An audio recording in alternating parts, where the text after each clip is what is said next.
conférence de presse bu sëñ Bassirou Gueye bi wallaahi azim ba léegi seetaanuma ko parce que mënuma ko seetaan jëmu jooju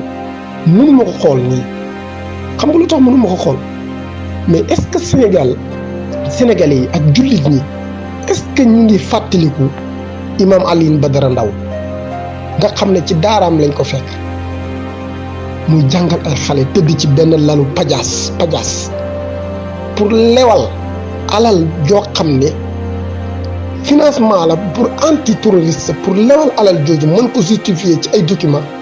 mooy sababu faw ñu am benn nagu sarax bi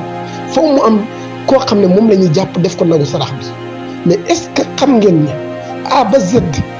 Bassirou Gueye mii moo yoroon dossier bi Bassirou Gueye est-ce que xam ngeen ne moo tuumaaloon imam Alioune Badara Ndao ne dafa bëgg a bombarder xabru ku tedd gi Cheikhul Khadim ca Touba bind ko journaux yëpp bind ci chargé ko ne dafa bu fa jógee day def Tiwaawan chargé ko ne dafa am ay kalachnikov chargé ko ne dafa am ay téléphone satellite chargé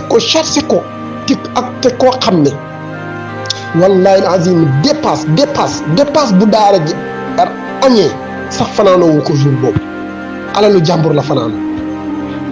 bu leen fàttee abonné te ngeen di bës cloche de notification bi moo tax lépp lu dugal ci ay vidéo ngeen am ko.